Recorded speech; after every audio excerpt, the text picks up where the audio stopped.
Good morning to all. Good morning, sir. Am I audible? Good morning, Yes. sir. Good morning, sir. Good morning, Hello. sir. Good morning, sir. Good morning, sir. Good morning. Good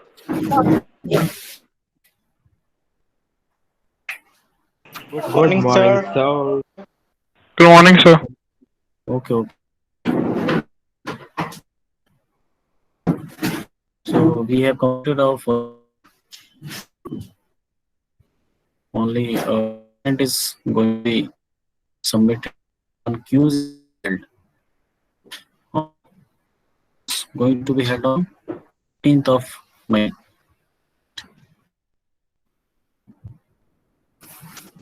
sir voice clear नहीं आ रही। आवाज ही नहीं आ रही sir, क्या बोल रहे हो आप? Yes, sir. Yes, sir. Hello. Hello. Hello. Sir आपकी आवाज कट नहीं आ रही है। रही। अच्छा, एक सेकेंड। सर आपकी वॉइस नहीं आ रही।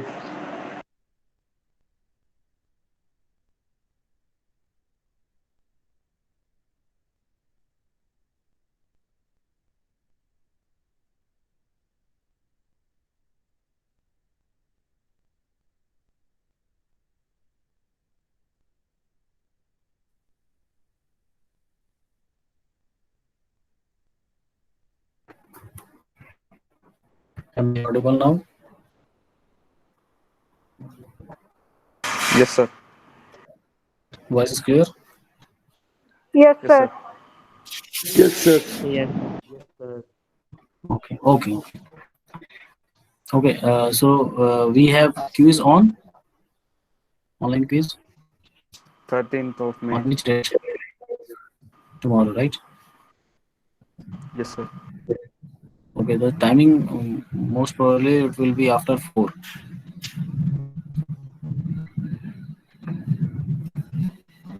Okay, and नहीं आ रही every सर, वॉइस नहीं आ notification रही। or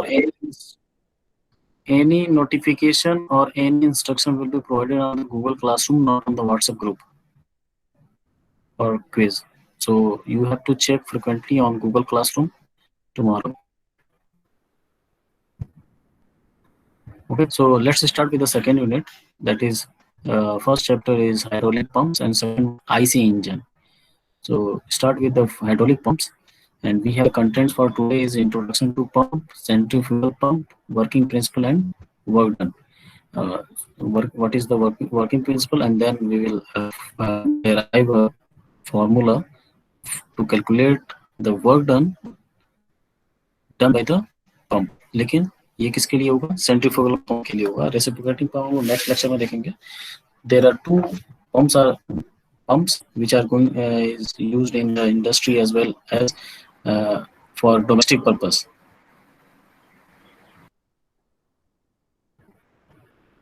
Okay, so let's start with the topic.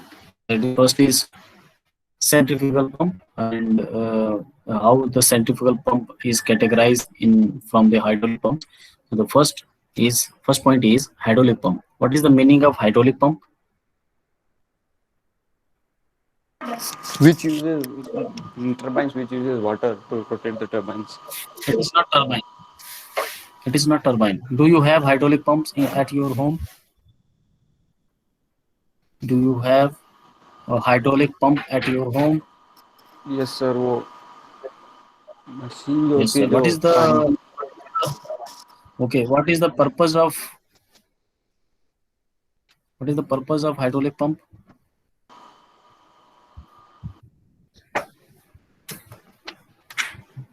Which convert mechanical energy into hydraulic energy.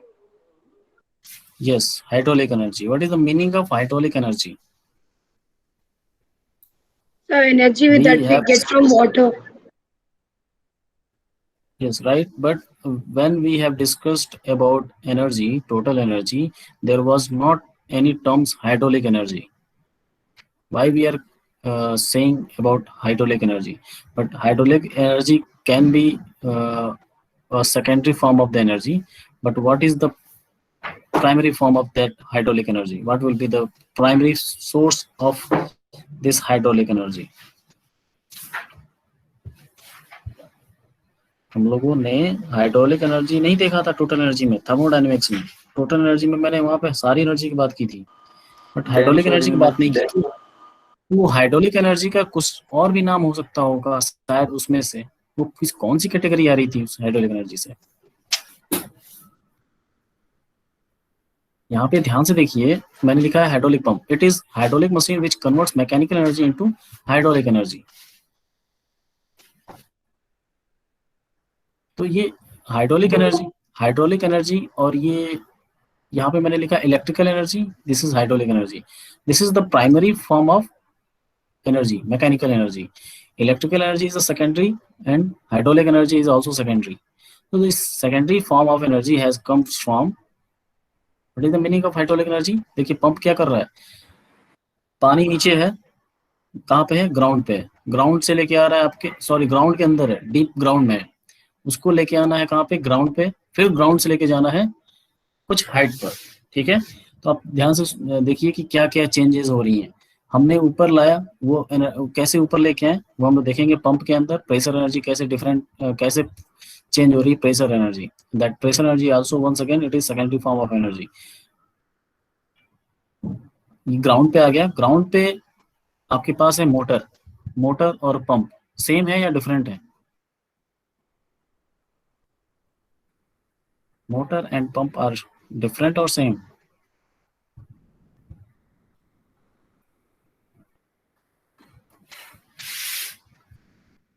हम लोग उसको जनरल लैंग्वेज में बोल देते हैं वो मोटर है। मोटर है क्या वो?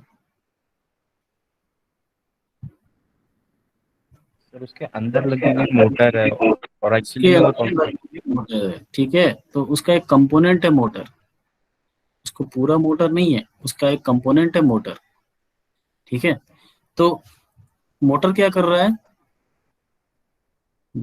पानी आ गया ऊपर, उसको क्या कर रहा है, काइनेटिक एनर्जी दे रहा है बाय रोटेशन। काइनेटिक एनर्जी को कन्वर्ट किया जाएगा, इतनी ज्यादा वहां पे प्रेशर जनरेट हो जाएगी, काइनेटिक एनर्जी ज्यादा होने की वजह से प्रेशर इतनी ज्यादा इंक्रीज हो जाएगी कि वो पानी नीचे से लेके ऊपर तक लिफ्ट होगा। जब पानी ऊपर चला जाएगा तो उसके पास कौन सी एनर्जी होती है नीचे से ऊपर? कौन सी एनर्जी है? Potential energy, and this is known as hydraulic energy, ठीक है। So the second point is hydraulic energy of water fluid is available in the form of pressure energy. In the form of pressure energy, यहाँ पे pressure बहुत ज्यादा है, यहाँ पे pressure कम है, तो फ्लो कहाँ से कहाँ होगा? नीचे से ऊपर। और ये इसकी वजह से क्या हो रहा है, पोटेंशियल एनर्जी इंक्रीज हो जा रही है, किसकी? वाटर की, वाटर बॉडी की। Third is if the energy conversion from mechanical to hydraulic is by means of centrifugal motion. Centrifugal motion आपको पता है? Sir, away from the center. The force which trying to move the particles from away from the center, that is centrifugal motion force. तो वो जो force है वो motion को जो मोशन को जनरेट कर रहा है, जो फोर्स, उस फोर्स को बोलेंगे centrifugal force. The pump is known as centrifugal pump. The principle of the centrifugal pump is just centrifugal forces. Fourth is if the energy, centrifugal force कब आता है? जब रोटेशन मोशन होता है, ध्यान रहे, रोटेशन जब होगा तो सेंट्रीफ्यूगल मोशन आएगा। Fourth is if the energy conversion from mechanical to hydraulic is by means of reciprocating motion. Reciprocating motion forces, the pump is known as reciprocating pump. What is the meaning of reciprocating? To and fro motion, to and fro motion. क्या होता है? Left to right और top to bottom, ये होगा। तो इसकी वजह से जो अगर मैकेनिकल को हम हाइड्रोलिक में कन्वर्ट कर ले रहे हैं तो that pump is known as reciprocating pump. But today we will talk about centrifugal pump. So let's start with the centrifugal pump, जो आपके घर में है, डोमेस्टिक पंप है, that is a centrifugal pump. अब आपको दिख रहा होगा ये बड़ा सा पार्ट, ये वाला क्या है? ये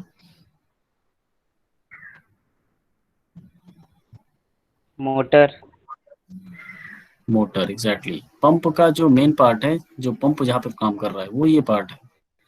मोटर रोटेट हो रहा है किसकी वजह से? इलेक्ट्रिसिटी की वजह से, इलेक्ट्रिकल एनर्जी। हमने इलेक्ट्रिकल एनर्जी को कन्वर्ट किया मोटर को रोटेट कराने में। मोटर रोटेट हुआ तो मैकेनिकल एनर्जी बनी। मैकेनिकल एनर्जी यहाँ पे शाफ्ट में लगी हुई है। अब इसमें लगे हुए हैं ब्लेड्स, इसके अंदर पंप के अंदर अभी हम वो देखेंगे, ब्लेड्स लगी हुई हैं, ब्लेड्स लगी हुई हैं।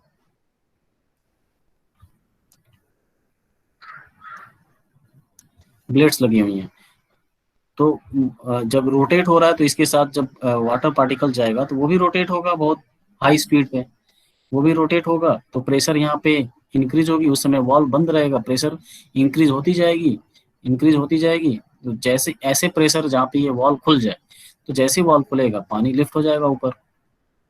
ठीक है, तो थोड़ा सा अभी ये बस आपको समझ में आना चाहिए कि बस क्या हो रहा है, इलेक्ट्रिकल से मैकेनिकल, मैकेनिकल से हाइड्रोलिक कन्वर्ट हो रहा है।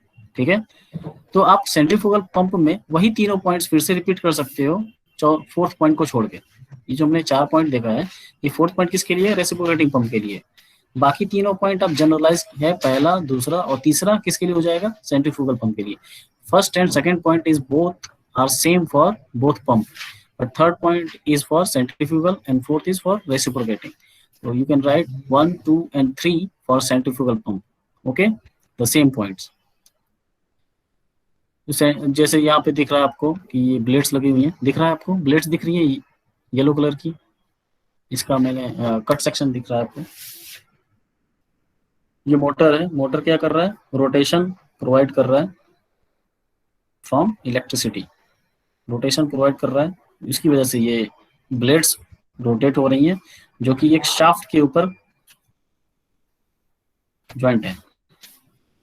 ये शाफ्ट रोटेट हो रहा है किसकी वजह से, मोटर की वजह से, शाफ्ट के रोटेट होने की ब्लेड्स भी घूम रही हैं। ठीक है, अब इस ब्लेड से क्या हो रहा है, वाटर इसमें जो आया हुआ है, जो वाटर आया है नीचे से, पहले अभी मैं इसका वर्किंग प्रिंसिपल पूरा समझाऊंगा कि कैसे यहाँ पे पानी जो जमीन के अंदर है वो ऊपर कैसे आ जा रहा है, ग्राउंड पे, ग्राउंड सरफेस पे कैसे आ रहा है पहले तो, उसके बाद ग्राउंड सरफेस से कैसे पंप ऊपर लेके जा रहा है। पंप का 2 काम है, एकदम डीप ग्राउंड से वाटर को सरफेस पे लेके आना, अर्थ सरफेस पे, उसके बाद उसको लिफ्ट अप करना from certain height from the earth level. Okay, तो 3 पॉइंट इसमें लिखेंगे। अब हम देखते हैं components of the centrifugal pump, थोड़ा डिटेल में देखेंगे यहाँ पे। तो जहां पे वाटर अवेलेबल है उसको बोला जाता है water sump, water sump, ground water, water sump. और जहां पे हमको वाटर को स्टोर करना है दैट इज वाटर टैंक, यहाँ पे पहुंचाना है। तो देखिए कितना काम करना है हमको, वाटर यहाँ से लेके यहाँ तक पहुंचाना है, कितनी हाइट तक, HS प्लस HD। HS मतलब सक्शन, सक्शन मतलब खींचना, और ये HD मतलब डिलीवरी हेड, डिलीवरी हाइट। तो इस डिलीवरी हाइट को ऊपर तक पहुंचाना है, यहाँ से यहाँ तक। तो टोटल हाइट कहाँ से कहाँ तक, HS से लेके HD, HS प्लस HD। मतलब टोटल वर्क डन अगर बात की जाए तो फोर्स मल्टीप्लाई बाय क्या होगा, वर्क क्या होता है, force multiply by displacement. Displacement कितना देना है, डिस्प्लेसमेंट कितना देना है, HS प्लस HD। तो इस टोटल हाइट को कवर कराना है इस वाटर बॉडी को। ठीक है, तो उतना हो जाएगा वर्क डन। तो हमको तो HS और HD तो पता है, लेकिन फोर्स नहीं पता है कितना फोर्स प्रोवाइड किया जा रहा है। तो पूरे ये कैसे निकालेंगे, इसके लिए हम लोग डेरिवेशन करेंगे बाद में। अभी हमको बस देखना ध्यान से कि क्या क्या कंपोनेंट्स हैं। इसमें आपको दिख रहा है बहुत सारे पॉइंट्स हैं जो आपको, स्ट्रेनर का मतलब होता है फिल्टर करने वाला पार्ट है, ये फिल्टर करता है वो वाटर जो ग्राउंड लेवल, ग्राउंड वाटर है, उसमें बहुत सारे इम्प्योरिटीज होती है, बहुत सारे बड़े बड़े पार्टिकल्स होते हैं, तो स्ट्रेनर लगा होता है। तो इसमें से फिल्टर होकर वाटर जाएगा, कैसे जाएगा वो अभी देखेंगे हम लोग, ऊपर जाएगा। उसके बाद सेंट्रीफ्यूगल पंप लगा हुआ है, तो सेंट्रीफ्यूगल पंप ने पानी को ऊपर भेजा, फिर यहाँ पे पहुंच गया। तो यहाँ पे कुछ चीजें देखिए, नीचे वाली जो पाइप है जो पंप से नीचे है उसको बोलते हैं सक्शन पाइप, पंप के ऊपर जो पाइप है उसको बोलेंगे डिलीवरी पाइप। यहाँ पे एक वॉल होगा, डिलीवरी वॉल दिख रहा है आपको, ये डिलीवरी वॉल खुल जाएगा जब प्रेशर जनरेट होगा, यहाँ पे इंक्रीज होगा, उस प्रेशर पे ही खुलेगा ये। सक्शन फ्लैंज, यहाँ पे एक फ्लैंज लगा, फ्लैंज का मतलब है ज्वाइंट किया गया, पंप को पाइप से ज्वाइंट किया गया। और यहाँ पे डिलीवरी फ्लैंज, फ्लैंज का मतलब ज्वाइंट किया गया, परमानेंट ज्वाइंट नहीं है, ये है टेम्पोररी ज्वाइंट, ये ओपन हो सकता है। ठीक है, तो आपको इसमें से 4 चीजों को क्लियरली लिखना। हाँ बोलिए सर, डिलीवरी वाल कब खुलेगा?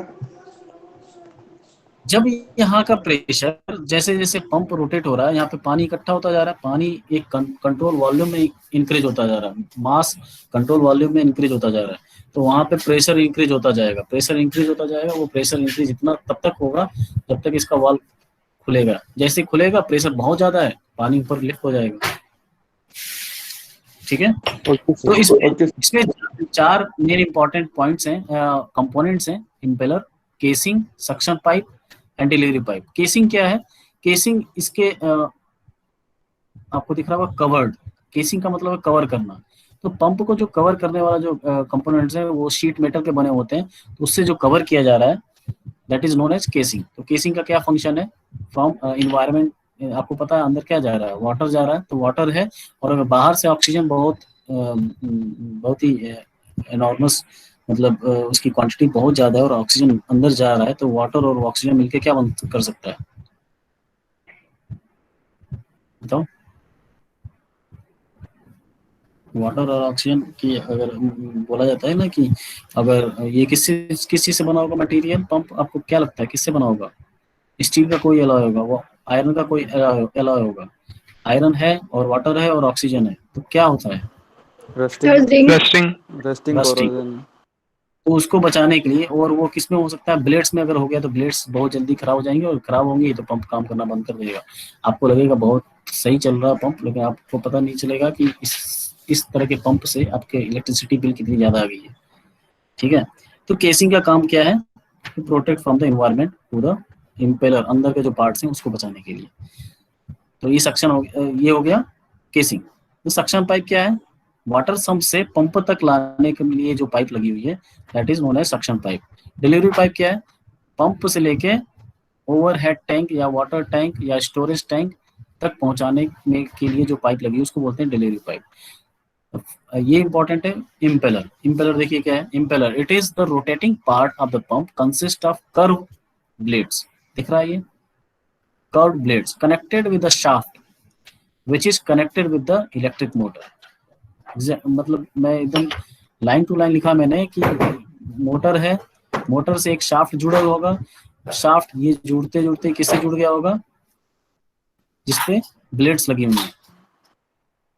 ठीक है, जिससे ब्लेड्स लगी हुई हैं, तो ये ब्लेड्स घूमेंगी, और ये जो ब्लेड्स के जो पार्ट्स हैं अंदर, इसको बोलते हैं इम्पेलर। ठीक है, तो चार मेन कंपोनेंट्स हैं मोटर पंप के लिए: impeller, casing, suction pipe, delivery pipe. ये आपको याद रखना है। कंपोनेंट्स अगर अलग से क्वेश्चन आता है कि briefly explain the all components of centrifugal pump with a suitable diagram, तो आपको ये डायग्राम बनाना पड़ेगा और ये 4 पॉइंट्स लिखने होंगे। ठीक है, अब आते हैं हम लोग वर्किंग एंड वर्किंग प्रिंसिपल। देखिए क्वेश्चन में आ सकता है write down the working of centrifugal pump or write down the working principle of centrifugal pump, both question are same। ठीक है, डायग्राम वही बनाएंगे जो ऊपर बना था, उसी के मैंने यहाँ पे छोटा सा दिखाया है, शायद क्लियर नहीं होगा यहाँ पे। डायग्राम वही बनाना है आपको। पॉइंट इज, आप वन बाय वन कैसे ये वर्क करता है देखेंगे। Impeller is rotated due to electric power. Impeller कैसे रोटेट कर रहा है? Because of electric power. Electric power कहाँ किसको मिल रहा है? पहले मोटर को मिला, मोटर रोटेट हुआ, मोटर रोटेट हुआ तो शाफ्ट को रोटेट किया, शाफ्ट पे क्या लगे हुए हैं? इम्पेलर के blades. Impeller is rotated due to electric power. Read कर पा रहे हैं आप लोग? Yes sir. सर ये शाफ्ट क्या होता है? शाफ्ट क्या होता है? Good question. देखिए शाफ्ट क्या होता है? शाफ्ट होता है एक सर्कुलर रॉड। ठीक है, अगर हम लोग मोटर में, ये मोटर है, मोटर से इसको कनेक्ट कर लेते हैं। मोटर में क्या होगा? रोटेटिंग पार्ट होगा ना, कुछ इलेक्ट्रिक पावर जैसे आपने दिया इसको, इसमें जो रोटर होगा वो रोटेट करने लगेगा। अगर उस रोटर को इस रॉड से कनेक्ट कर दे तो ये शाफ्ट हो गया। तो ये शाफ्ट क्या करेगा? रोटेट करेगा। तो ये एक सर्कुलर रॉड है which is going to rotate और which is going to being rotate. या तो किसी से रोटेट होगा या किसी को रोटेट करेगा। ठीक है, ये क्यों यूज कर रहे हैं हम लोग? मोटर से ही डायरेक्ट यूज कर लेते हैं, इम्पेलर को कनेक्ट कर देते हैं, तो मोटर से ही इम्पेलर को कनेक्ट कर देते, तो अब हम इस शाफ्ट पे ब्लेड्स लगा सकते हैं। अगर हम इस पे ब्लेड लगाते हैं तो ब्लेड भी रोटेट करेंगे। हम डायरेक्ट इस इम्पेलर को मोटर से क्यों नहीं जोड़ रहे हैं? मोटर से क्यों नहीं जोड़ दे रहे हैं? क्यों नहीं कनेक्ट कर दे रहे हैं डायरेक्ट? बताओ क्यों इतना बड़ा रॉड लगा रहे हैं बीच में? क्योंकि डिस्टेंस बनी रही दोनों में। अगर दोनों पास में रखेंगे तो मेटल टू मेटल कांटेक्ट हो सकता है, ये तो काम ही नहीं कर सकते। हम पास में रख दो तो कहीं ना कहीं से ब्लेड्स के कांटेक्ट में आ जाएगा ये, ठीक है। तो इतना दूर पे क्यों रख रहे हैं? ताकि कांटेक्ट दूर रहे। ये आपको पता मोटर क्या है, इसमें जितना ज्यादा चलेगा इसमें इसका टेम्परेचर राइज होता जाएगा। टेम्परेचर राइज होगा, ब्लेड का टेम्परेचर, और आपको पता है जैसे टेम्परेचर राइज होता है डायमेंशन चेंज होती है या नहीं? टेम्परेचर राइज होगा, डायमेंशंस बढ़ने लगेंगी, ठीक है। तो डायमेंशन बढ़ने लगेंगे तो कैसे काम करेगा वो? जो उसकी केसिंग है उस केसिंग से बाहर निकलना चाहेगा ब्लेड, वो फंस जाएगा उसमें। समझ में आ रहा है? शाफ्ट क्या है? शाफ्ट पावर ट्रांसमिट करता है एक पॉइंट से दूसरे पॉइंट तक। अब एक पॉइंट से दूसरे पॉइंट तक हमको जाना क्यों है, ये समझ में आया? क्यों जाना है? डिस्टेंस मेंटेन करने के लिए। डिस्टेंस मेंटेन क्यों करना है ये भी समझ में आ गया। हमारा मोटर का जो लोकेशन है सर एक दूसरे के, वो तो ठीक है। और आपको पता होगा अगर आप उसमें फ्लोर मिल्स में जाएंगे, आटा चक्की वाले मशीन के पास जाएंगे तो वहां पे देखेंगे मोटर कहाँ है और एक्चुअल में जहाँ पे काम हो रहा है वो कहाँ पे, बहुत दूर पे होता है। आप मोटर के पास काम थोड़ी ना करोगे, समझ में आया? तो डिस्टेंस मेंटेन करना है हमको, काम कहीं और करना है, किसी खाली स्पेस पे करना है। मोटर हम कहीं भी लगा सकते हैं, मोटर हम कहीं घर के कोने में लगा दें, ठीक है। वहां से पावर ट्रांसमिट कहीं और जगह पे करनी है, ठीक है, इसलिए शाफ्ट लगी होती है। आप गाड़ी का इंजन भी पता है कि गाड़ी का इंजन आगे है, अगर अब पावर ट्रांसमिट कहाँ करना है? पिछले व्हील्स तक करना है, तो बीच में क्या लगाना पड़ेगा? शाफ्ट। ट्रक में देखो नीचे एक, पीछे से आगे से लेके पीछे तक एक रॉड घूमती रहती है ट्रक के नीचे। यस सर क्या शाफ्ट है? तो आगे से पीछे तक हम पावर ट्रांसमिट कर रहे हैं, ठीक है। आगे समझ में? Yes sir. So second point is rotation of impeller provides centrifugal action. अब ये सब सोचिए आप लोग, अगर मैं यहाँ से देख रहा हूँ इस पे ब्लेड्स लगी हुई हैं, ठीक है, ये ब्लेड्स लगी हुई हैं। वाटर पार्टिकल नीचे से आया, अब देखिए ये रोटेट होगा, जब ये बहुत तेज रोटेट हो रहा है तो यहाँ पे एयर की वेलोसिटी क्या हो जाएगी? बहुत ज्यादा बढ़ जाएगी। देखिए सबसे पहले पानी आपने अभी स्टार्ट नहीं किया, आपने नया मोटर लाया, नया मोटर लगा दिया। अब ये मोटर के पास क्या होगा? एयर होगा या पानी होगा? स्टार्टिंग में एयर होगा ना? यस सर, स्टार्टिंग में तो एयर होगा तो एयर की वेलोसिटी बहुत ज्यादा होगी। फिर से मैं वही बोल रहा हूँ, Bernoulli formula, Bernoulli equation. Bernoulli equation में मैंने अभी लास्ट क्लास में बताया था कि जब वेलोसिटी ज्यादा होगी तो प्रेशर कम होगा, ठीक है। तो प्रेशर यहाँ पे कम हो जाएगा कि नहीं, क्योंकि वेलोसिटी बहुत ज्यादा हो गई है। प्रेशर यहाँ पे कम हो जाएगा, यहाँ पे पंप के पास। और जमीन के नीचे पानी इकट्ठा हुआ है एक जगह पे, तो पानी के अंदर जो प्रेशर होगा वो ज्यादा है, ठीक है। और हमने उसमें पाइप लगा दी, कौन सी पाइप? Suction pipe. यहाँ पे प्रेशर ज्यादा है P1 और यहाँ पे सपोज P2 है, ठीक है। तो यहाँ पे P2 कम हो गया है, प्रेशर कम हो गया है यहाँ पे, तो पानी का फ्लो कहाँ से कहाँ होगा? High pressure to low pressure. पानी का फ्लो हो गया, पंप तक पहुंच गया है, ठीक है। पंप का वॉल्व पूरी तरह से बंद है, ये वॉल्व पूरी तरह से बंद है। अब ये वाटर इकट्ठा होता जा रहा है पंप के अंदर, समझिएगा, वाटर इकट्ठा होता जा रहा है पंप के अंदर, ठीक है। और यहाँ पे जो फ्लैंज लगा हुआ है, इसमें ऐसा वॉल्व लगा हुआ है जो पानी वाटर ऊपर आ जाता है वो वापस नहीं जा पाता है। वॉल्व खुलता है फिर बंद हो जाता है, सिर्फ खोलने के लिए, बंद करने के लिए नहीं है। वापस जाते वक्त पानी वापस नहीं जा सकता है। अंदर आया, वॉल्व खुला ऐसे। देखिए ये पाइप है, अगर मैं ये पाइप बनाऊं, अगर मैं वॉल्व ऐसा बना दूं, देखो वॉल्व मैंने ऐसा बना दिया, ठीक है। यहां से रोटेट होता है बस ये, और ये ऊपर और नीचे घूम सकता है। तो वाटर जब इधर से आएगा ये तो नीचे चला जाएगा, वॉल्व ये ऐसे खुल जाएगा, ये वॉल्व ऐसे हो जाएगा, तो पानी ऊपर के रास्ते चला जाएगा। लेकिन वापस जब जाना होगा तो ये वॉल्व खुलेगा क्या इसके लिए, बताओ? नहीं ना, समझ पा रहे हैं इसको? ये वॉल्व है, ये वापस इस साइड में नहीं खुल सकता, ये इधर ही जा सकता है बस। ठीक है, तो वाटर इसमें इकट्ठा होता जाएगा, यहाँ पे इकट्ठा होता जाएगा, इतनी ज्यादा वाटर भर जाएगी इस कांस्टेंट वॉल्यूम में कि यहाँ पे प्रेशर ज्यादा हो जाएगा, और उतना ज्यादा प्रेशर होगा कि वॉल्व ओपन हो जाए, और वो इतना प्रेशर काफी होगा कि ये पानी पूरा यहाँ तक ओवरहेड टैंक तक पहुंच जाए। ठीक है, तो ये P2 जो है, P2 यहाँ पे पहले जो पंप है उसके इनलेट पे, मैंने P2 यहाँ पे गलत जगह पे लिख दिया है। P2 कहाँ होना चाहिए? Inlet of the pump, pump के इनलेट पे होना चाहिए, पंप के इनलेट पे होना चाहिए, यहाँ पे P2, यहाँ पे होना चाहिए P3। ठीक है, यहाँ पे होगा P4। तो रिलेशन अगर मैं पूछूं P1, P2 and P3 and P4 में कौन सा सबसे ज्यादा प्रेशर है? P1 sir. P4। P3 P2 और P3 में P3 होगा। सर लगभग। चलिए दो के बीच में रिलेशन बताना है, सिंपल सा बात है, यहाँ पे दो के बीच में रिलेशन बताना है जो डायरेक्ट पाइप से कनेक्टेड हैं, अपने सेपरेट पाइप से कनेक्टेड है, P1 और P2, P3 and P4। P1 is greater than P2, P3 is greater than P4, सही है, तभी पानी का फ्लो होगा।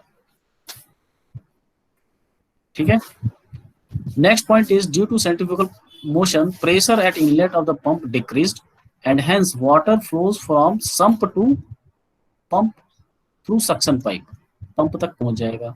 After some time a volume of water gathered in the casing and hence pressure increases at outlet, pressure increase होता जाएगा, जो ये प्रेशर था P2 P3 पे P3 की तरफ कन्वर्ट हो जाएगा, P3 तक पहुंच जाएगा, मतलब P3 ज्यादा हो जाएगा, मतलब P1 P2 is less than P3, सही है, उससे ज्यादा होना चाहिए, अदरवाइज ऊपर जाएगा ही नहीं वो।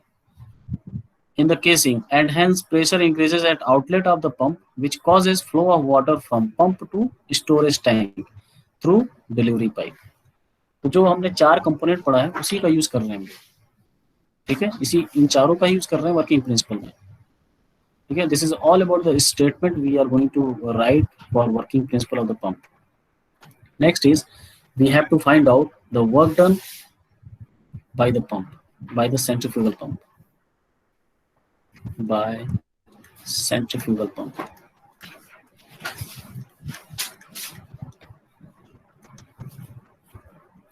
by centrifugal pump बहुत इंपॉर्टेंट है। वेलोसिटी ट्रायंगल, अगर आपने स्टीम टरबाइन देखा होगा उसमें वेलोसिटी ट्रायंगल था, बहुत लोगों को समझ में नहीं आएगा, कोई बात नहीं, आप उस स्टीम टरबाइन में वेलोसिटी ट्रायंगल को भूल जाइए।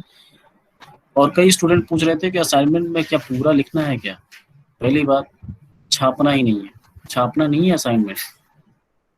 ठीक है, तो ये जैसे आप लोग प्रैक्टिस कर रखे हो ना कि छापना है, किसी ने दे दिया छापना है, अगर मैं छापने के लिए बोलता है और वो नोट्स, तो उससे अच्छा तुम प्रिंट आउट निकाल लो, लिखोगे क्यों? प्रिंट आउट निकाल के सबमिट कर दो, फोटो खींच के सबमिट कर दो मेरे नोट्स को ही, उसमें से आपको इम्पोर्टेंट पॉइंट्स को निकालना है। आपका काम ये है कि आप पढ़ोगे तब पता चलेगा कि क्या निकालना है उसमें से, और उस पॉइंट्स को, अब मैंने बार बार बोला हूँ मैं, बुलेट पॉइंट्स में लिखना है, पॉइंट्स, बुलेट पॉइंट्स में आंसर को लिखना है, बुलेट पॉइंट्स में लिखेंगे। ठीक है, और मैंने बता भी दिया है कि कितना वर्ड्स लिखना है, 50 words, I think 40 to 50 words लिखना है आपको, 5 से 6 लाइन तक। तो हर एक टॉपिक के लिए, टॉपिक में मैंने क्रॉस कर रखा है कि किसको नहीं लिखना है, किसको कौन सा टॉपिक नहीं करना है। ठीक है, तो कई सारे स्टूडेंट पूछ रहे हैं सर पूरा लिखना है क्या, कहाँ लिखना है सर? ये सारा इंस्ट्रक्शन पढ़िए, इंस्ट्रक्शन नहीं समझ में आ रहा वो पूछिए कि सर इस इंस्ट्रक्शन का लाइन का मतलब क्या है। इंस्ट्रक्शन क्लियर है, उसमें इंस्ट्रक्शन क्लियर है कि कौन सा कहाँ पे लिखना है, क्लास नोट्स के में ही लिखना है। क्लास नोट्स का जो यूनिट 1 हम खत्म करने वाले थे, जहाँ तक पढ़े थे स्टीम बॉयलर्स, अगर आपने लिखा होगा स्टीम बॉयलर, उसके बाद 2-3 पेज आपको यूज करना है to make assignment of first assignment. पढ़ना आपको सारा है, पूरा क्लियर होना चाहिए। MCQ क्वेश्चन होगा ऑनलाइन क्यूज में, उसकी बेस पे ही होगा, उसी नोट्स के बेस पे होगा। सर उसके अंदर इम्पल्सिव और रिएक्शन टर्बाइन सर वो सर पढ़ाया तो है नहीं, वो समझाया भी नहीं आपने एक बार। नहीं समझाया, तभी तो असाइनमेंट दिया है। देखिए आप फिर लोग कैसे पढ़ते हैं अपने आप। असाइनमेंट का मतलब क्या है? चलिए अब ये तो डिस्कशन का पार्ट नहीं है अभी कि असाइनमेंट क्या है, असाइनमेंट क्यों करते हैं हम लोग। इसकी गलत प्रैक्टिस हो रही है पिछले सर सेमेस्टर लेकिन से। वो अगर समझ में नहीं आया फिर बाद में वापस आप समझाओगे या फिर? मैं डाउट जब आएगा स्टूडेंट्स का, जो असाइनमेंट सबमिशन होगा उसके बाद मैं समझाऊंगा। अभी Okay. समझने के लिए आपके पास बहुत सारे सोर्सेज हैं, ठीक है। तो अपना थोड़ा सा दिमाग लगे कि हम सीख कैसे सकते हैं। ऐसा तो है नहीं कि मैंने 90% एक यूनिट का पढ़ाया और एक 10% में छोड़ दूंगा ऐसे। बट मैं आपकी कैपेबिलिटी चेक करना चाह रहा हूँ ना कि आप पढ़ते कैसे हो, सोर्सेज को कैसे ढूंढते हो, अपने आप कैसे पढ़ते हो, ठीक है। चलिए स्टार्ट करते हैं velocity triangle diagram to determine work done. अब वेलोसिटी ट्रायंगल डायग्राम क्यों देखना पड़ रहा है, वेलोसिटी ट्रायंगल डायग्राम क्यों देखेंगे? अब देखो वर्क डन कैसे मिलेगा। देखिए ये शाफ्ट है, आपको शाफ्ट जो मैंने दिखाया था अभी ऐसा, ये एक सिलेंड्रिकल शेप का होगा। तो ये सिलेंड्रिकल शेप है तो इधर से जब देखोगे तो ऐसा शाफ्ट हो जाएगा, कैसा? Circle, right. अब इस पे ब्लेड्स बने होंगे। मैं ब्लेड्स बहुत सारे नहीं बना रहा हूँ, देखिए ब्लेड्स बने होंगे इस पे।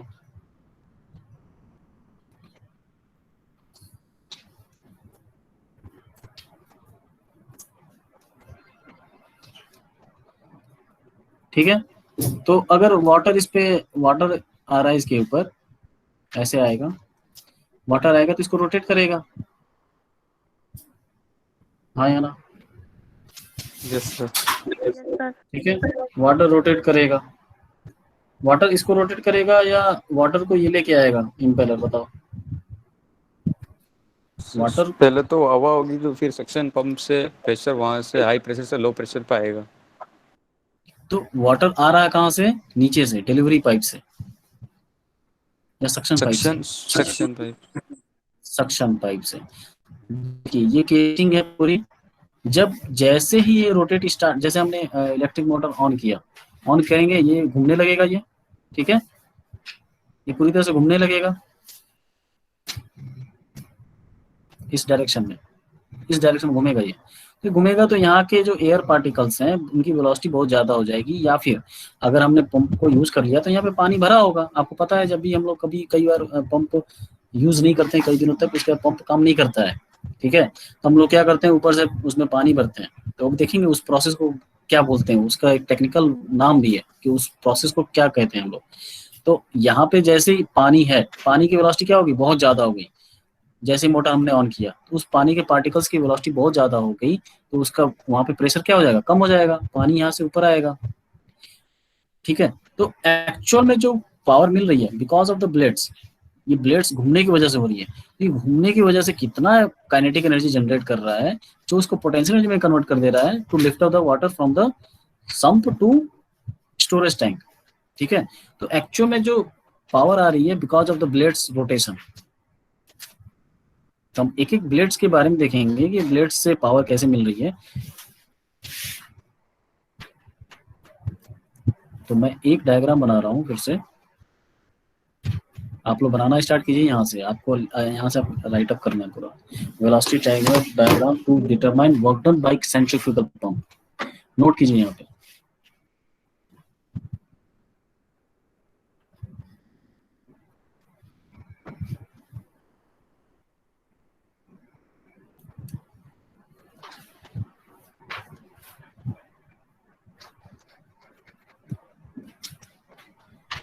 नोट करो।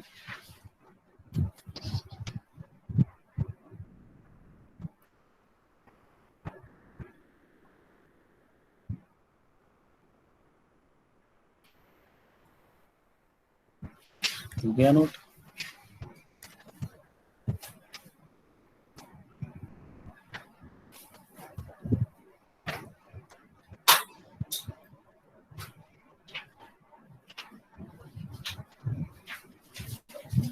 नोट हो गया? यस और नो?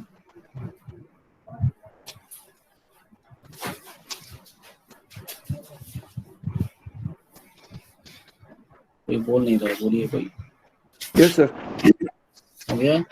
अब यहाँ पे देखिए स्टार्टिंग में जो ये एक जो ये केसिंग है, इम्पेलर की केसिंग है, और यहाँ पे जो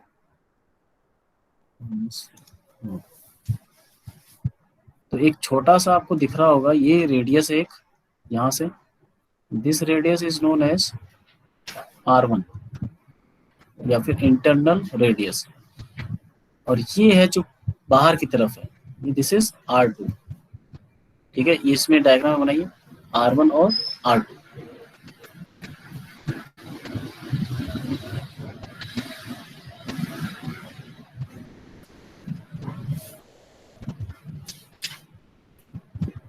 R1 और R2, ये जो बाहर का सर्कल है, ये इम्पेलर के जो ब्लेड्स हैं इसके जस्ट पास से ही गुजरेंगे। ऐसा नहीं जो डायग्राम बना हुआ ऐसा नहीं होगा, मतलब एकदम पास से गुजरेंगे और टच नहीं होंगे। मतलब इसका जो एक्सटर्नल डायमीटर है, रेडियस है, वो कितना होगा R2, और अंदर जो शाफ्ट का रेडियस है वो है R1, जिस शाफ्ट पे ये लगे हुए हैं। अब ये बताइए, कोई रोटेटिंग पार्ट है, कोई रोटेट हो रहा है, तो उसका मेजरमेंट कैसे करते हैं हम? एंगुलर मोशन कर रहा है तो एंगुलर वेलोसिटी होती है उसकी, angular velocity is termed as omega. Omega equals to होता है 2 pi n by 60 in terms of RPM, where n is RPM, rotation per minute. Okay, ये है एंगुलर वेलोसिटी। ओमेगा आपको पता होगा पहले से भी फिजिक्स में। तो अगर इसकी हम टेंजेंशियल वेलोसिटी बोलें, टेंजेंशियल, ये रोटेट हो रहा है, जैसे यहाँ पे वाटर पार्टिकल है, ठीक है, ब्लेड के कांटेक्ट में है। ओमेगा क्या होता है? रेडियस पे डिपेंड करता है क्या ओमेगा? रेडियस पे डिपेंड नहीं करता है ओमेगा, नहीं करता है ना। ओमेगा क्या होता है? Angular displacement upon time. तो ये थीटा थोड़ी ना चेंज होता है रेडियस चेंज होने पे। कोई ऑब्जेक्ट है, ये रोटेट हो रहा है ऐसे, तो यहाँ पे पहुंच गया, तो ये यहाँ से यहाँ तक पहुंचा है, तो एंगुलर डिस्प्लेसमेंट तो हर जगह सेम है, चाहे थीटा, यहाँ पे भी थीटा वही है, यहाँ पे भी थीटा है, रेडियस चेंज होने पे भी थीटा वही है। तो थीटा तो चेंज नहीं होगा विद रिस्पेक्ट टू रेडियस, ठीक है, लेकिन एंगुलर वेलोसिटी तो चेंज नहीं होगी, but linear velocity tangential that will be changes with respect to radius, that is v equals to r omega. Okay, r increase होगा तो टेंजेंशियल वेलोसिटी भी increase होगा। तो अगर मैं यहाँ पे पूछूं कि वेलोसिटी कितनी होगी R1 पे, तो वो बोलेंगे, अच्छा इसको मैं U1 से डिनोट कर रहा हूँ, इसको U1 से डिनोट करेंगे, U। So U1 equals to R1 omega, U2 equals to R2 omega.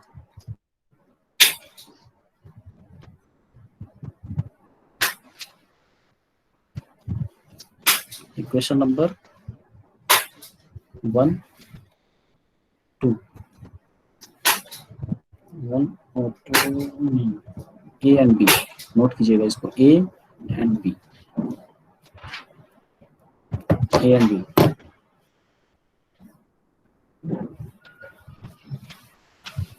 Note हो गया तो बोलिए जल्दी से, कोई भी स्टूडेंट बोलेगा मैं आगे बढ़ूंगा। हो गया है? Yes sir. टेंजेंशियल वेलोसिटी समझ में आ रहा है आप लोगों को? किसी रोप में अगर मैंने एक मास कनेक्ट कर दिया, तो ये हम, और इसको हम एंगुलर वेलोसिटी दे रहे हैं ओमेगा, ठीक है। तो टेंजेंशियल वेलोसिटी का मतलब है यहाँ पे जो टेंजेंशियल वेलोसिटी है, लीनियर वेलोसिटी है इस पार्ट का, मतलब अगर मैं इस रोप को कट कर दूं तो किस वेलोसिटी से आगे बढ़ेगा, आगे ये अब लीनियर मोशन करने लगेगा। अगर हमने जैसे कट किया तो उसकी वेलोसिटी कितनी होती है? v equals to r omega. वहां से आ रहा है U1, और U1 equals to R1 omega and U2 equals to R2 omega. Omega is constant,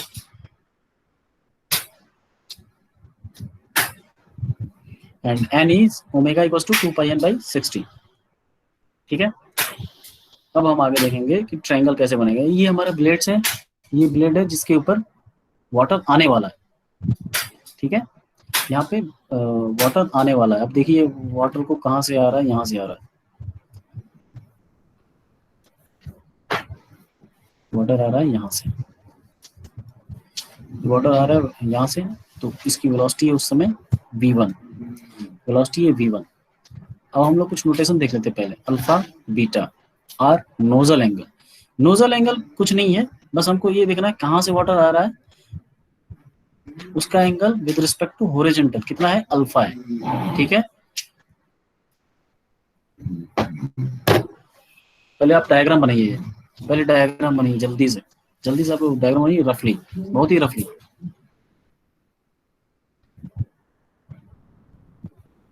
I'm giving you 2 minutes. Draw the diagram and write the notation.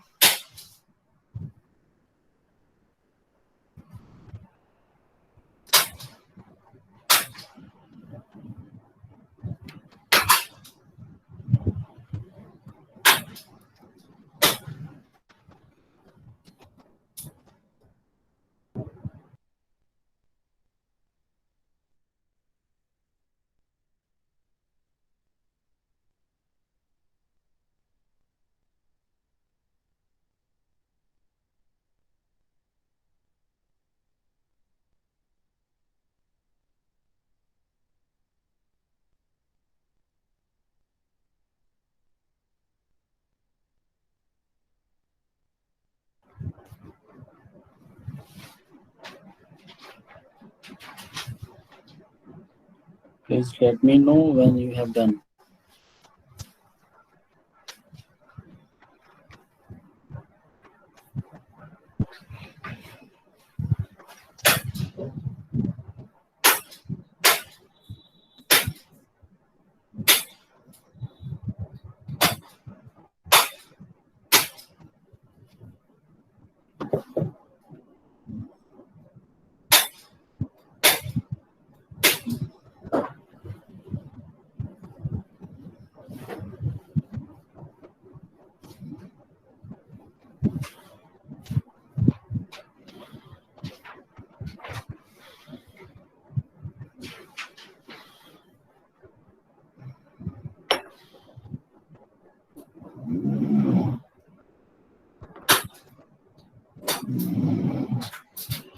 Stop.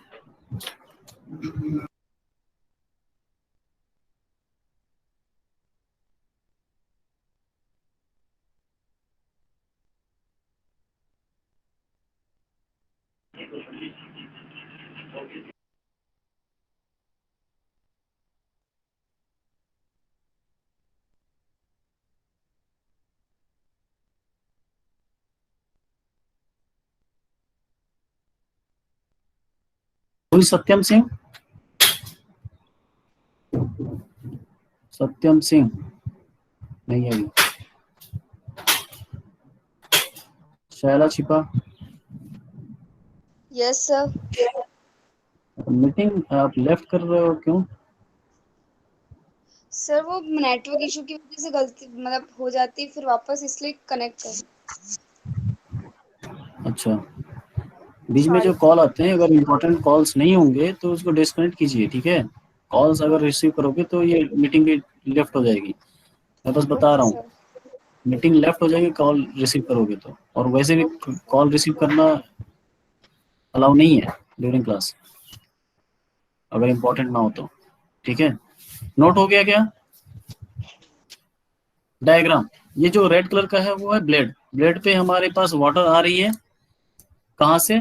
From suction pipe water आ रही है, तो उसकी velocity उस समय है v1। v1 is the absolute velocity, जहां पर भी v लिखा जाएगा वो है absolute velocity of the, absolute का मतलब क्या है, किसी के रिस्पेक्ट में नहीं है, ठीक है। तो उस वो वेलोसिटी है, अगर v1 लिखेंगे तो इनलेट पे, v2 लिखेंगे वो आउटलेट पे होगा, ठीक है। अब u क्या है? Impeller velocity. इम्पेलर वेलोसिटी देखिए हम लोग कहाँ अभी निकाले, हम लोग impeller velocity u1 and u2। u1 कहाँ है, कहाँ पर है? यहाँ पे अंदर है, और u2 कहाँ पे है? बाहर की तरफ है। वाटर जो आएगा वो वाटर ऐसे आएगा और इधर से ऐसे निकल के ऐसे निकलेगा बाहर, समझ में आ रहा है? ये ऐसे जाएगा वाटर और ऐसे होके ऐसे निकलेगा, ब्लेड के थ्रू निकलेगा। ब्लेड से टकरा के वापस निकलेगा। इसकी हम एनालिसिस कर रहे हैं कि क्या उस वेलोसिटी, उस मोशन की वजह से, उस वाटर की वेलोसिटी मोशन की वजह से इंपेलर को हम कितना पावर दे रहे हैं, या फिर उल्टा बोल सकते हैं कि इंपेलर वाटर को कितना पावर दे रहा है, so that the water is coming from first point two, ये फर्स्ट है और ये सेकेंड है। देखिए इंपेलर हमारा पहले से रोटेट कर रहा है because of electric power, impeller rotate कर रहा है, इंपेलर ब्लेड। अब ये ब्लेड जो रोटेट कर रहा है वो पानी के फ्लो को प्रोवाइड कर रहा है। पानी का फ्लो कहाँ से हो रहा है? 1 से 2। ये कैसे हो रहा है? क्या कर रहा होगा ब्लेड? प्रेशर एनर्जी जनरेट कर रहा होगा। प्रेशर कम कर रहे हैं आप पहले पॉइंट पे, इसलिए पानी ऊपर आ गई। यहाँ पे प्रेशर ज्यादा है 2 पे, ये प्रेशर लिफ्ट कर रहा है वाटर को टू द स्टोरेज टैंक। तो यहाँ पे बहुत सारे एंगल्स हैं, alpha beta are the nozzle angles. Nozzles मतलब बाहर निकलने का एंगल, तो यहाँ पर है बीटा, यहाँ पर है अल्फा, ठीक है। थीटा एंड फाई देखिए are blade angle at inlet and outlet. देखिए ब्लेड एंगल कैसे, अगर ये ब्लेड ऐसे बना हुआ है तो ये जो ऊपर का जो पार्ट है, ये जो एंगल बनाएगा उसको बोलते हैं ब्लेड एंगल। ये जो इसका ऊपर का पार्ट है, ये जो एंगल बनाएगा उसको बोलेंगे ब्लेड एंगल। अब ये इनलेट पर है थीटा और ये है आउटलेट पे फाई, इसको बोलते हैं ब्लेड एंगल। ये ज्योमेट्रिकल कांस्टेंट है, ब्लेड के शेप पे डिपेंड करता है। इसी शेप को चेंज कर करके हम लोग अलग अलग पावर पा सकते हैं। तो ब्लेड की डिजाइनिंग की जाती है जो कि बहुत ही कॉस्टली होती है ब्लेड की डिजाइनिंग। VW और VF ये कंपोनेंट्स किसके हैं? देखिए VW1 किसके कंपोनेंट है? V1 का कंपोनेंट है। कौन सा कंपोनेंट है? Horizontal component. दिख रहा है आपको V1? VW1 क्या होगा? V1 cos अल्फा, ठीक है। VF क्या है? Vertical component of V1। VF vertical component of V किसके बराबर होगा? V1 sin अल्फा, ठीक है। VR क्या है? Relative velocity of U and V। देखिए रिलेटिव वेलोसिटी है, रिलेटिव वेलोसिटी कैसे निकलती है? एक वेक्टर ऐसा है, दूसरा वेक्टर ऐसा है, तो दोनों के बीच में जो रिलेटिव वेलोसिटी होगी, जो तीसरा जो ट्रायंगल बनाएगा, ये होगी रिलेटिव वेलोसिटी, ये है VR। वैसे ही यहाँ पे हम लोग कर रहे हैं, मैंने टेंजेंशियल वेलोसिटी किसके टेंजेंशियल होगा? टेंजेंशियल वेलोसिटी किसके टेंजेंशियल होगा? ब्लेड के टेंजेंशियल, ब्लेड के टेंजेंशियल ऐसे, और यहाँ पर ऐसे। तो टेंजेंशियल वेलोसिटी हमने U1 निकाल चुके हैं हम लोग, तो उसका वेक्टर कैसा होगा? ऐसा, ठीक है। और आउटपुट पे देखेंगे तो आउटलेट पे वो होगा ऐसा, ठीक है। अब इन दोनों के बीच का जो वेक्टर होगा वो होगा VR1 रिलेटिव वेलोसिटी, और U2 और V2 उसके बीच में जो ट्रायंगल से जो बनेगा तीसरा साइड, वो होगा VR2, वो होगा VR2, ठीक है। आगे चलते हैं। तो पावर होता है टॉर्क इनटू ओमेगा। मैंने पावर एक बार बताया था आपको, T equals to 2 pi n T/60। 2 pi n क्या है? 2 पाई n/60 क्या है? Omega. This is T omega. Power equals to T omega, the equation number 1 note करो। Where omega is angular velocity of impeller shaft, omega is the angular velocity of impeller shaft। Electric motor आप जब भी खरीदने जाओगे उसकी speed, उसका power given होता है, उसके स्पेसिफिकेशन है, इतनी स्पीड पे चलेगा और इतना इसका पावर है, ठीक है। वही पावर हम लोग निकाल रहे हैं। कितने पावर की जरूरत पड़ेगी अगर हमें इस ग्राउंड लेवल, इस डीप ग्राउंड वाटर को किस हाइट तक पहुंचाना है? On the basis of that height we can find out the power, and that power is required for a motor. और वो पावर के मोटर को हम लोग परचेज करेंगे, ठीक है। नोट हो गया? T equals to torque generated, और वी कैन से और रिक्वायर्ड। टॉर्क जनरेट भी हो रहा है अंदर, उतना ही तो रिक्वायर्ड होगा। दोनों बात एक ही है। पावर टॉर्क हमको जनरेट करना है, या बोले तो उतना ही रिक्वायर्ड है हमको उस मोटर के लिए। उस मोटर का टॉर्क कितना जनरेट करता है वो रिक्वायर्ड है। तो रिक्वायर्ड निकाल रहे हैं हम लोग, कितनी जरूरत पड़ेगी टॉर्क की।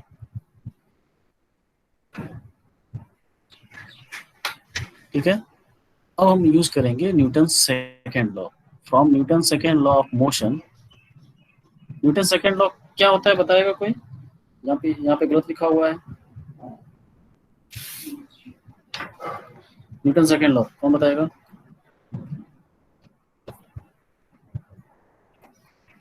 Newton second law.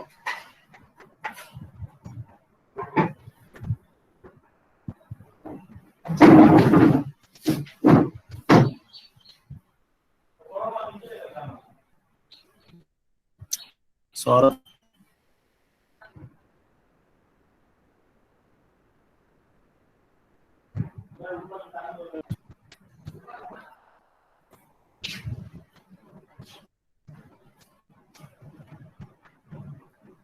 ये है नहीं।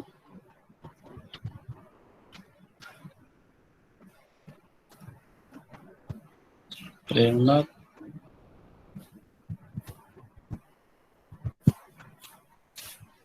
कमलेश,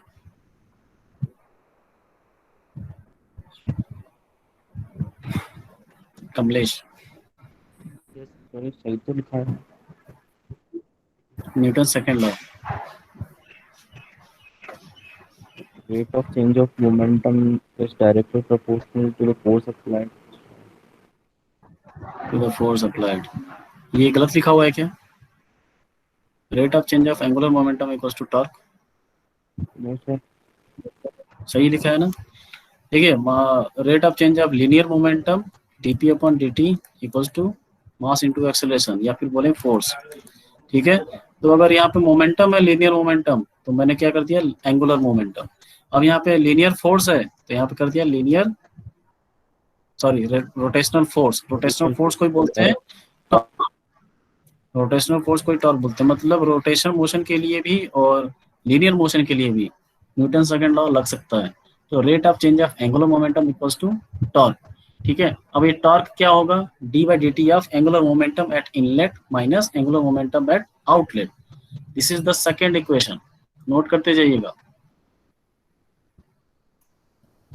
तो टेंजेंशियल कंपोनेंट ऑफ V1 क्या होगा? अभी मैंने बताया tangential component. Tangential component is V1 cos alpha. देखिए tangential component, this is the tangential direction, this is tangential direction and this is flow direction. This is tangential direction and this is flow direction. Flow direction या फिर बोले normal direction. तो दो direction है, एक है tangential. Tangential की वजह से ये ब्लेड रोटेट होगी ऐसे। ऐसे अगर आप वेलोसिटी लगाओगे या फिर फोर्स लगाओगे तो ये रोटेट होगी कि नहीं? अगर ऐसे लगाओगे तो नहीं रोटेट होगी। इसकी वजह से पानी फ्लो होगा, इसलिए इसको बोलते हैं फ्लो वेलोसिटी। फ्लो वेलोसिटी किधर है? नॉर्मल या परपेंडिकुलर। और ये जो वेलोसिटी है VW1, इसकी वजह से क्या हो रहा है? VW whirl velocity. Whirl velocity मतलब इसको रोटेट कराएगा, वर्लिंग करेगा। वर्लिंग, वर्लपूल पता है आपको? Whirlpool washing machine, rotation. तो उसकी वजह से रोटेशन होगा। तो वर्लपूल, वर्ल उसको बोलते हैं वर्ल वेलोसिटी। टेंजेंशियल है उसको वर्ल वेलोसिटी। तो V1 cos अल्फा क्या है? V1 का इनलेट पे वो किसके बराबर है? VW1 के बराबर है। Tangential component of V2 eight outlet क्या है? V2 cos beta that is minus VW2। हम लोग साइन कन्वेंशन ले रहे हैं, राइट साइड को पॉजिटिव और लेफ्ट साइड को नेगेटिव। ठीक है। तो लेफ्ट साइड को क्या है? V2 cos बीटा, जिसकी वैल्यू क्या है? Minus VW2। देखिए माइनस VW2। V2 ये है। V2 का कंपोनेंट कौन सा है? टेंजेंशियल, ये वाला है, ये है VW2। बट ये किधर की तरफ आएगा? इधर की तरफ आएगा, लेफ्ट साइड में। ये कंपोनेंट है तो इसका इस साइड ये ऐसा कंपोनेंट आएगा और वर्टिकल कंपोनेंट क्या होगा? ऐसा होगा, ऊपर की तरफ। तो VW2 नेगेटिव होगा। तो एंगुलर मोमेंटम एट इनलेट क्या होगा? एंगुलर मोमेंटम की वैल्यू क्या होती है?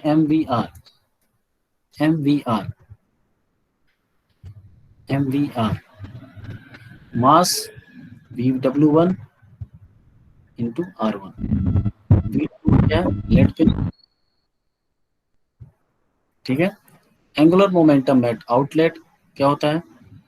MVR2। अभी नेगेटिव क्यों हो गया? क्योंकि VW2 क्या है? नेगेटिव है। minus mvw2 r2. So rate of change of angular momentum will be d by dt. अब आप क्या करेंगे, पहले इक्वेशन में रख देंगे, यहाँ पे पहले इक्वेशन में रखो या फिर पहले निकाल लो rate of change of angular momentum. तो d by dt of this minus final one, initial minus final. हाँ जोर जोर हिला, हाँ और जोर जोर कर. on. अब इसकी बात क्लास किसकी है? सर मैक्स की क्लास है. सर मैसेज मैथ्स आ की गया. क्लास, मैथ्स की क्लास तो 12:15 बजे है ना. नहीं सर, मैम का मैसेज है. नो सर, मैम का मैसेज आया, मैसेज आ गया. Okay no sir. ओके. तो आप लोग, मैं जो नोट्स भेजूंगा आपको, ये पूरा आपको भेजूंगा. कहाँ तक? पावर तक. इसको आप लोग पढ़िएगा यहाँ तक, पावर तक. ठीक है, उसके बाद हम लोग देखेंगे पावर तक. जिसको भी डाउट होगा please right in the comment box, वो क्लासरूम के. यहाँ तक आपका आ रहा है कि नहीं आ रहा है इक्वेशन, ठीक है? तो उसको प्रैक्टिस करेंगे डेरिवेशन को. Okay, yes sir. यहाँ पावर को निकालना है. उसके बाद जो कंडीशंस है वो हम लोग नेक्स्ट क्लास में देखेंगे, बट आपको यहाँ तक निकालना है पावर, ध्यान रहे. ठीक है, आप खुद करेंगे डेरिवेशन आप लोग. चलिए, let me take your attendance and then you can leave. Now you can leave. Thank you. Thank you sir. Sir thank you sir. कोई बोल रहा है? Thank you sir. Thank you sir. Thank you. Thank you sir.